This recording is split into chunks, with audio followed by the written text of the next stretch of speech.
Now at noon, a massive car pileup shuts down I-5. This is near Albany. We're told more than 20 cars have been involved in a chain reaction crash, and right now both directions are shut down.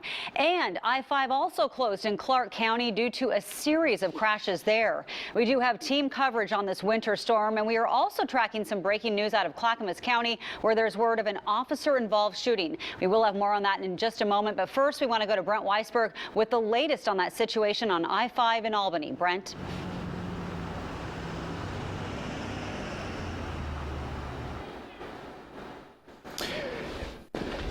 And actually, we're going to go to me right now, Jenny. What we're looking at outside is actually the snow coming down. What we've been seeing is those visibilities really going down downtown. Now, notice the visibilities as we look off towards the north and the west. It's very hard to see. In addition, we're seeing those winds. Now, I want to go to Beaverton right now and check out what we're seeing. Notice how we're already starting to see accumulations on the ground. Those visibilities have been really reduced within the last hour. And with those winds gusting up to around 40 miles per hour, it just makes matters worse. So, as you look at this, this is Highway 217 right here headed towards the south. What we would see back here is typically the coast range, but you just can't even see that far because the heavy snowfall is moving down. So what I want to do is check out the radar, and I want to specifically point out a couple of things. Down towards the I-5 corridor, we started to see the snow developing first. Here in the Portland metro area, notice how we're starting to see the purples develop. That is the air saturating and heavier bands of snow really starting to move in. So as we look out towards Hillsborough, even North Plains, we're starting to see that heavy snowfall moving into the downtown area. Another issue we've been having is actually up towards the north between Vancouver and up towards Battleground, even all the way up towards the Longview area. And I've been watching this band right here. This has really been stuck in this area. So I'm really anticipating some really significant accumulations to be coming out of this. So of course, if you are traveling this afternoon, if you have to travel with caution, but the best advice is to just stay home for the rest of the day. As we even look out towards the coast, notice how this moisture just keeps streaming in. In fact, out towards the coast, towards Newport Beach, even Tillamook areas, we have been upgraded to a winter storm warning, and that will go until 4 a.m. for the area. Once we go up towards the north further, we're still seeing more snow up towards Washington into the Cascades, where potentially up to around 13 inches of snow will fall. Now, here's a look at the winter storm warning for the majority of the area. And again, for the Portland metro area, this goes until 4 a.m., but notice down towards the Newport area, we're locked in that winter storm warning as well. Further north, though, up towards Astoria and Cannon Beach, you're included in a winter weather advisory. That goes until midnight. But one area I want to focus on is actually the gorge. Now, this is a blizzard warning.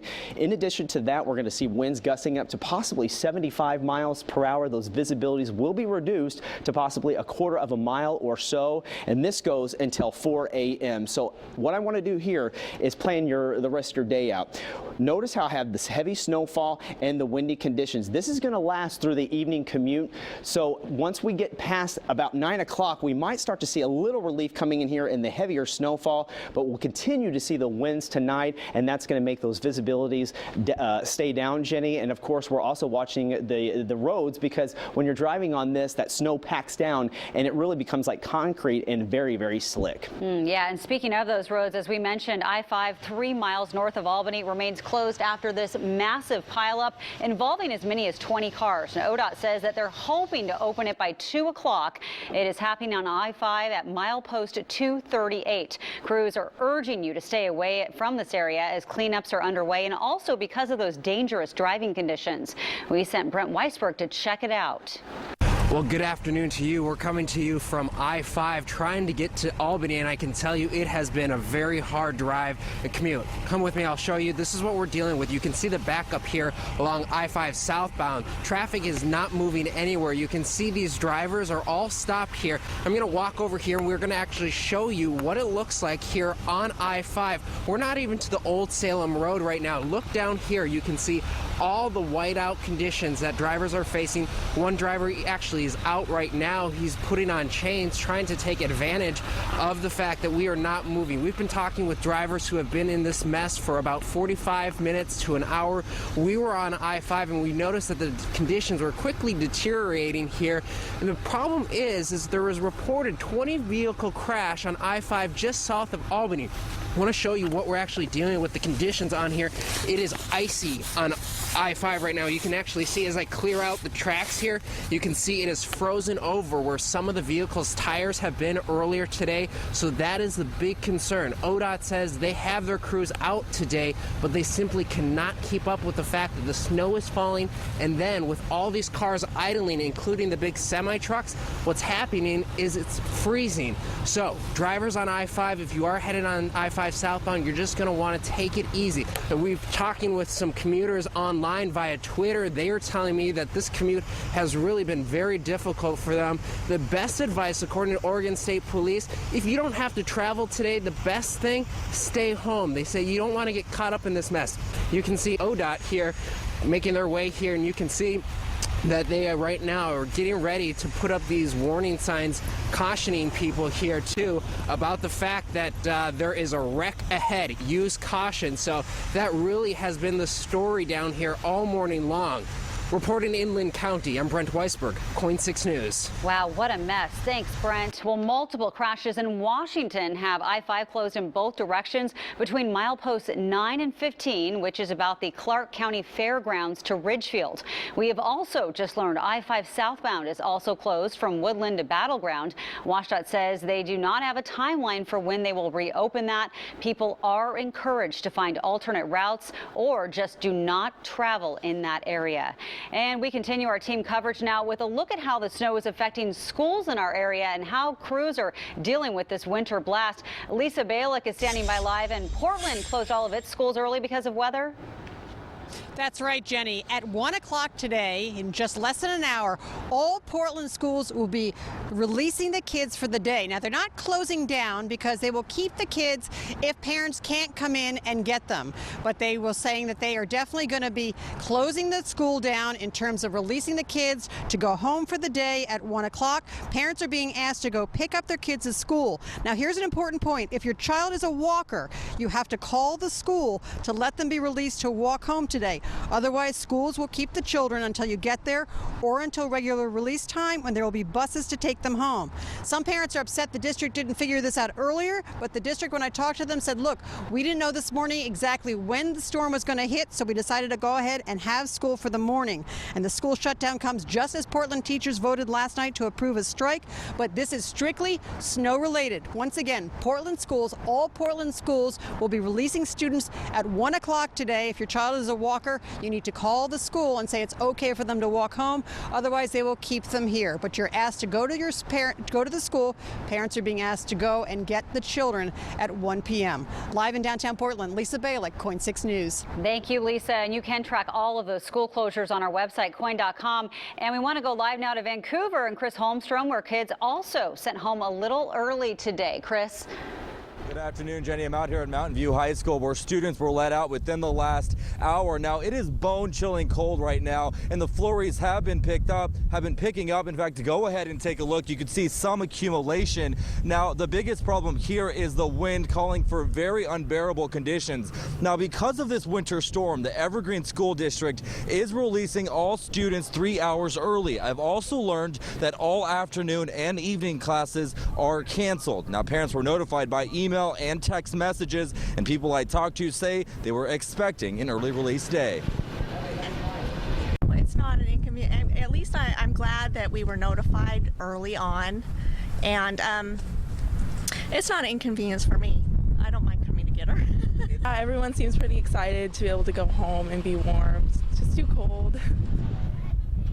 And if you're in the Vancouver School District, schools will be closed 2 hours early, and all after-school and evening activities will also be canceled. Now, back out here live, the snow has picked up, as I mentioned, within the last hour. Still light flurries, but some accumulation on the side of the roads, and definitely extremely freezing temperatures. Reporting live out here in Vancouver, I'm Chris Holmstrom, KOIN 6 News. Jenny, back to you. Thank you, and our viewers should continue to look at that crawl at the bottom of the screen because that has the latest school closure information. Well, the city of Portland working right now to clear the streets, and morning anchor Alicia Esch is live on Burnside. Alicia, this is a major area that PBOT is focusing on today. Jenny, good afternoon. You can see it. The story is right here in front of me. This is Burnside right here, and look at all that drifting slow snow that cars are dealing with right now. I'm on this major street right here because crews are going to be focusing their efforts on streets like this first. PBOT out sanding those streets even right now as we speak, and as you can see, that snow is coming down kind of to the side right now. That's what we're dealing with. Drivers, be aware. I spoke with PBOT officials and a PBOT driver actually earlier today about how they're going to be working on these conditions to keep you safe. It's a busy day for the Portland Bureau of Transportation. They are laying down sand and de-icer throughout the metro area. I was with workers as they were heading out this morning, and I even spoke with one PBOT driver about his specific route. Today, if it snows, I'm going to be sanding, I'm going to be plowing. And what areas are you hitting? Southwest Portland. PBOT officials are telling me they are prepared for this winter storm, and I spoke with them about their game plan for the day. I'm told they'll start with the major thoroughfares and then fan out to the smaller arterials and some side streets from there. They have 55 plow trucks equipped for this, and they will be deployed as needed. But with several inches of snow expected in the metro area, I wanted to find out for you how they'll handle it after it falls. We're going to take care of the snow, and second, we are laying down a minimum of sand, and that is the main cleanup. So we will sweep the streets afterwards, but we're focused on actually getting ready for what's coming ahead. Crews will be out around the clock. They've already laid down more than 10,000 gallons of de-icer, but they're urging everyone to use public transit or just stay home if possible. Regardless, officials assure me they'll work to keep you safe. I'm going to be out until 6:30 this evening. All right, now one more thing officials are telling me today. I want you to take a look at these cars. They are telling everybody to give more space. If you have to be out of the road in between yourself and the car in front of you, you need that space to be able to stop. So please take extra time and precautions for yourself. Also, something else, if you see a snowplow out on these roads, the officials I spoke to said please give them a lot of extra room so they can do their job. They've got to get these roads clean for you so you can drive on them safer. We're going to continue to stay on this coverage with team coverage for you throughout the day, so keep it here on KOIN 6. Reporting live, Alicia Esch, KOIN 6 News. Those road crews have a long day ahead. Thanks, Alicia. And stay with KOIN 6 for continuing coverage. We will be right back with more on your weather, plus some breaking news out of Clackamas County, where we're learning about a deadly shooting involving a county employee. Stay with us.